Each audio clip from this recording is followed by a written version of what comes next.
Hello बच्चों, आज हम लोग लोकसभा पढ़ेंगे।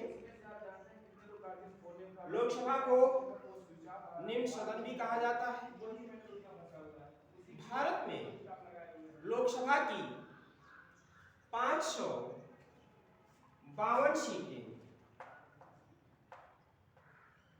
निर्धारित की गई हैं, जिनमें से 530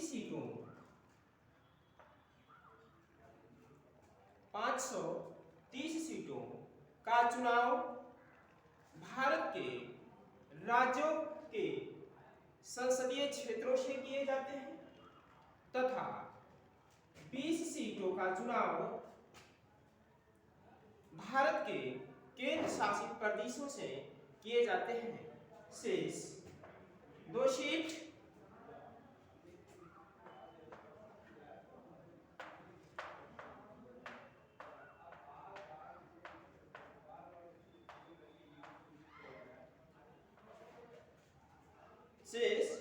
सीटों के लिए भारत के राष्ट्रपति एंग्लो इंडियन को मनोनीत करते हैं। तो इस प्रकार से भारत में कुल लोकसभा की 552 सीटें हैं, जिनमें से विभिन्न राज्यों से 530 लोकसभा सीटों का चुनाव होता है तथा 20 केंद्र शासित प्रदेशों से लोकसभा सीटों का चुनाव होता है। 2 सीट जो है एंग्लो इंडियन के लिए सुरक्षित रहती है। इन 2 सीटों पर सदस्यों को राष्ट्रपति मनोनीत करते हैं। वर्तमान समय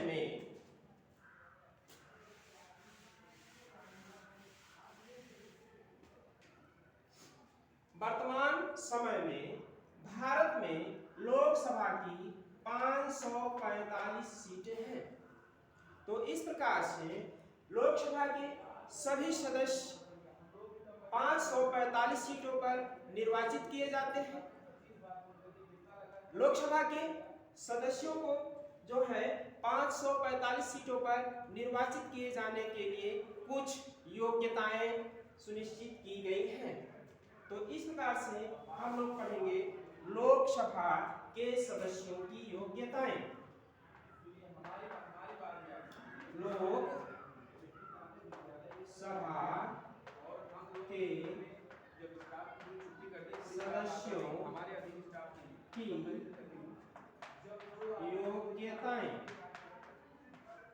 देखिए, लोकसभा के सदस्य चुने जाने की कुछ योग्यताएं भारतीय संसद द्वारा निर्धारित की गई हैं। पहला है वह भारत का नागरिक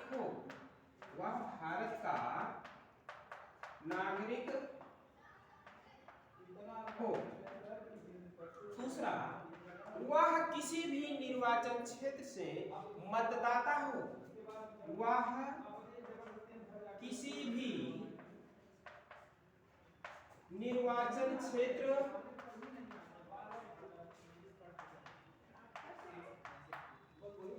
से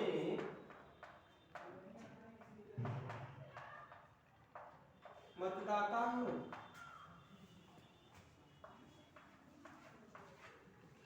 उसकी आयु वह 25 वर्ष की आयु पूरी करता हो।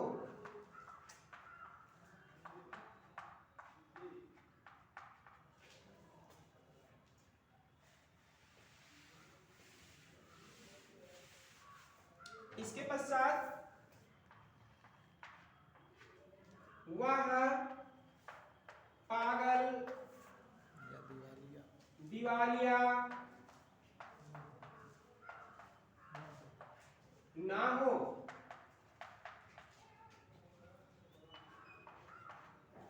संसद द्वारा निर्धारित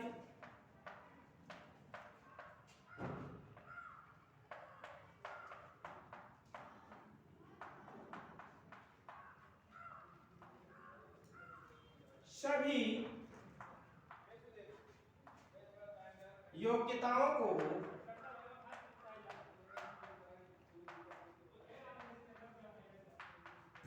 पूरा करता हो।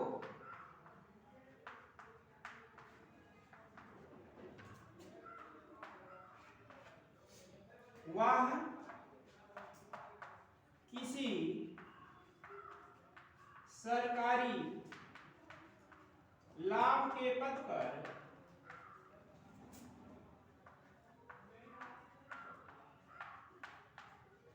ना हो। इस प्रकार से लोकसभा के सदस्य चुने जाने के लिए विभिन्न प्रकार की योग्यताओं को धारण करना होता है।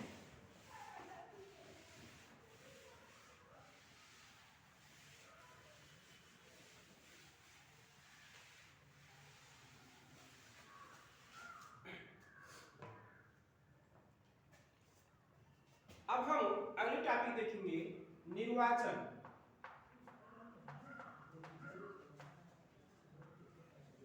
निर्वाचन, लोकसभा के सदस्यों का निर्वाचन किस प्रकार से होता है, हम इसको इस टॉपिक के अंतर्गत समझेंगे। तो देखिए, लोकसभा के सदस्यों का निर्वाचन प्रत्यक्ष मतदान द्वारा किया जाता है। प्रत्यक्ष मतदान, ठीक है। तो लोकसभा के सदस्यों का निर्वाचन प्रत्यक्ष मतदान द्वारा किया जाता। भारत के वह नागरिक जो 18 वर्ष की आयु, 18 वर्ष की आयु पूरी करते हैं, मतदाता बन जाते हैं। और यही 18 वर्ष की आयु पूरी करने वाले वयस्क नागरिक किसी भी प्रकार के प्रत्यक्ष मतदान में भाग लेते हैं। तो लोकसभा के सदस्यों का चुनाव करने के लिए 18 वर्ष की आयु पूरी करने वाले सभी वयस्क मतदाता भाग लेते हैं तथा अपने मत का प्रयोग करते हैं। किसी भी निर्वाचन क्षेत्र से जिस भी सदस्य को अथवा प्रत्याशी को अधिकतम मत प्राप्त होता है, वह उस निर्वाचन क्षेत्र से विजयी घोषित होता है। तो इस प्रकार से जो है लोकसभा के सदस्यों का निर्वाचन किया जाता है।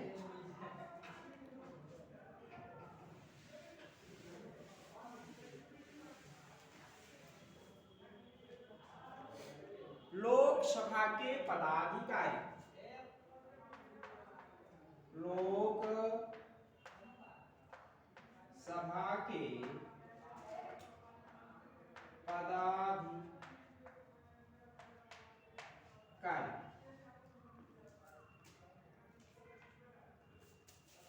लोकसभा के दो प्रमुख पदाधिकारी भी होते हैं। लोकसभा के दो प्रमुख पदाधिकारी होते हैं। दो प्रमुख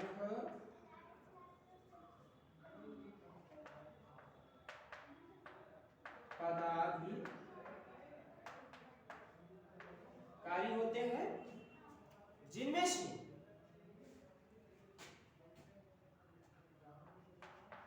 पहले को लोकसभा अध्यक्ष कहा जाता है। लोकसभा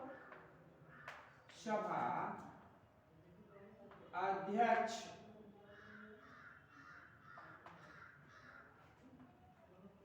कहा जाता है तथा दूसरे अधिकारी को लोकसभा उपाध्यक्ष, लोकसभा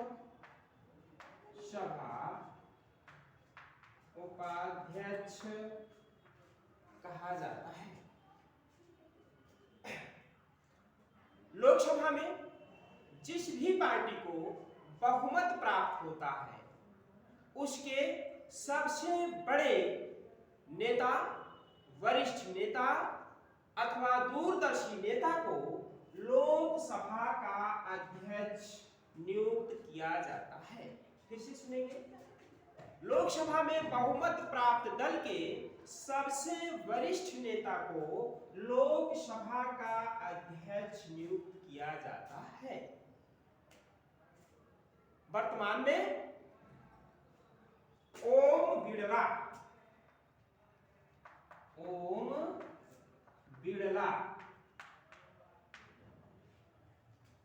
लोकसभा के अध्यक्ष हैं। वर्तमान में ओम बिरला जो हैं वो लोकसभा के अध्यक्ष हैं। तो देखिए लोकसभा में बहुमत प्राप्त दल के सबसे वरिष्ठ नेता को लोकसभा का अध्यक्ष नियुक्त किया जाता है। वर्तमान में लोकसभा के अध्यक्ष ओम बिरला है। अब हम जानेंगे कि लोकसभा के अध्यक्ष के पद पर किसे नियुक्त किया जाता है। तो ध्यान देंगे कि लोकसभा में विपक्षी दल के नेता को लोकसभा उपाध्यक्ष नियुक्त किया जाता है। विपक्षी दल के नेता को, ये हो गया, देखिए इसको सही।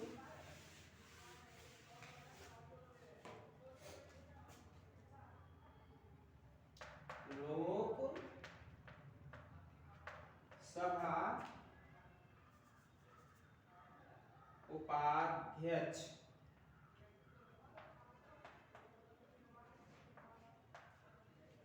देखिए लोकसभा में विपक्षी दल के नेता जो भी होते हैं उनमें से एक को लोकसभा का उपाध्यक्ष नियुक्त किया जाता है। तो वर्तमान में भारत में लोकसभा उपाध्यक्ष का पद रिक्त है। एक बात और समझेंगे कि लोकसभा अध्यक्ष को, किसको, लोकसभा अध्यक्ष को लोकसभा स्पीकर भी कहा जाता है। लोकसभा स्पीकर भी कहा जाता है। तो लोकसभा स्पीकर अथवा लोकसभा अध्यक्ष लोकसभा की अध्यक्षता करते हैं। तो इस प्रकार से लोकसभा के पदाधिकारी टॉपिक के अंतर्गत हम लोगों ने सीखा कि लोकसभा के दो प्रमुख पदाधिकारी होते हैं। एक होता है लोकसभा के अध्यक्ष, जिनको लोकसभा स्पीकर भी कहा जाता है। यह बहुमत प्राप्त दल के वरिष्ठ नेता होते हैं। और दूसरा लोकसभा उपाध्यक्ष, तो लोकसभा में विपक्षी दल के बीच से एक सदस्य को लोकसभा उपाध्यक्ष नियुक्त किया जाता है।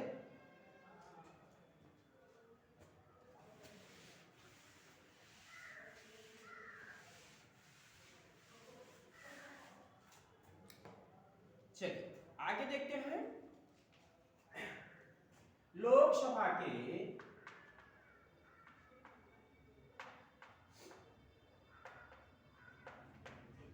अधिकार एवं कार्य।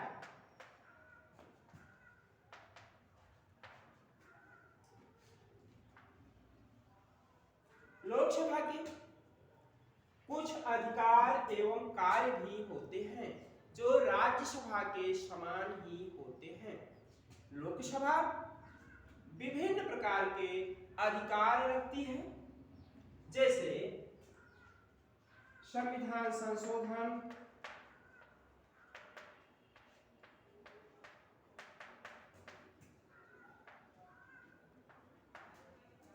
विधायी अधिकार,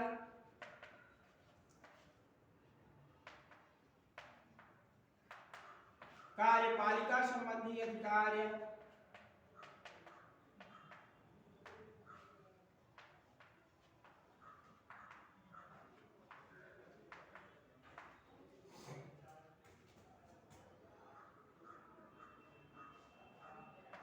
जनता की शिकायत उन्मूलन संबंधी अधिकार,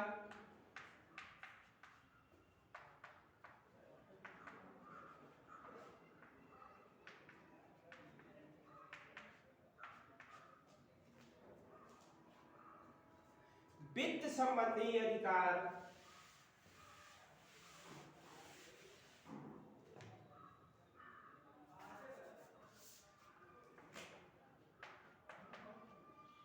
वित्त संबंधी अधिकार आदि विभिन्न प्रकार के अधिकार लोकसभा को प्राप्त होते हैं।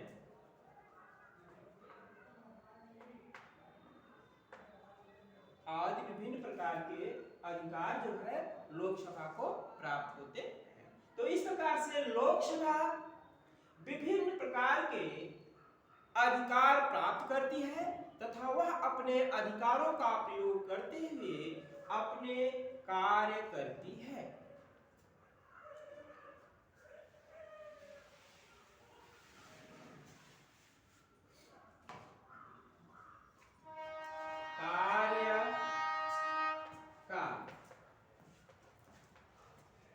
वैसे तो लोकसभा का कार्यकाल 5 वर्ष का माना जाता है, किंतु लोकसभा अस्थायी सदन नहीं है और इसलिए यह कभी भी भंग हो सकती है। तो लोकसभा का कार्यकाल 5 वर्षों का होता है, किंतु लोकसभा संसद का अस्थायी सदन नहीं है, यह कभी भी किसी भी समय भंग हो सकती है।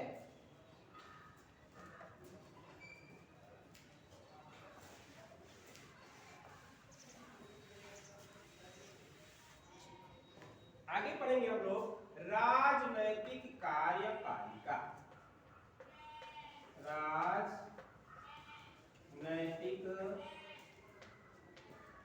कार्यपालिका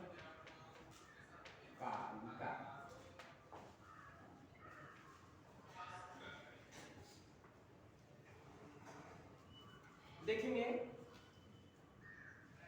सरकार की नीतियों को कार्य रूप देने वाली संस्था को राजनैतिक कार्यपालिका कहा जाता है।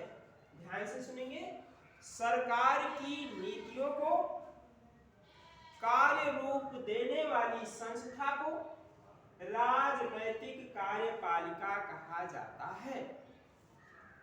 कार्यपालिका के 2 भाग होते हैं, एक राजनैतिक कार्यपालिका, एक राजनैतिक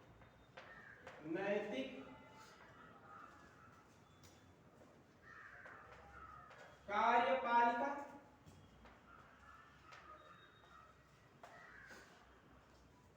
और दूसरा प्रशासनिक कार्यपालिका।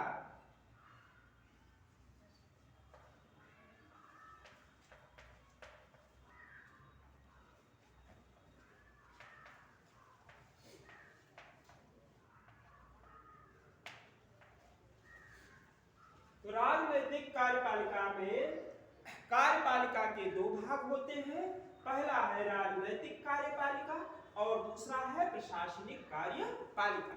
राजनैतिक कार्यपालिका में वह लोग आते हैं जिनका चुनाव किया जाता है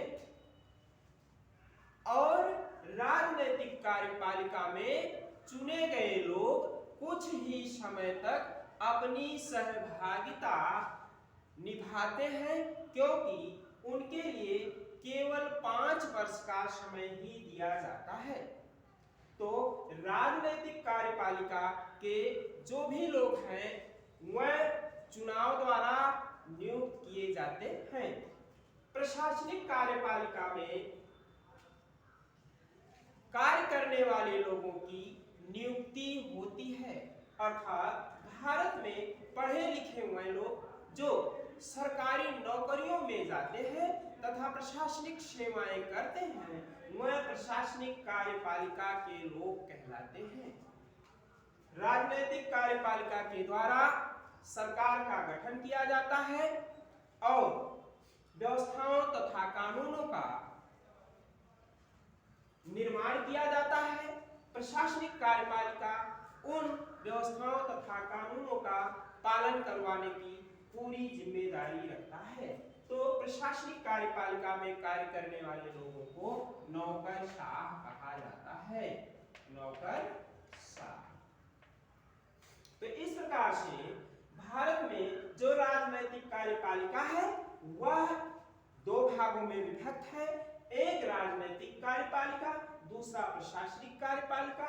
राजनैतिक कार्यपालिका में कार्य करने वाले लोग चुनाव के द्वारा आते हैं और प्रशासनिक कार्यपालिका में कार्य करने वाले लोग नियुक्त होकर के आते हैं। यह लंबी अवधि तक जो है अपने पदों पर रह करके कार्य करते हैं।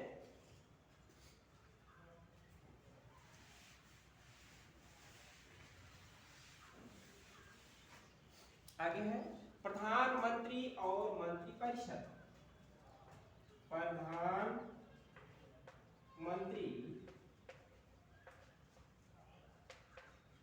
और मंत्रिपरिषद।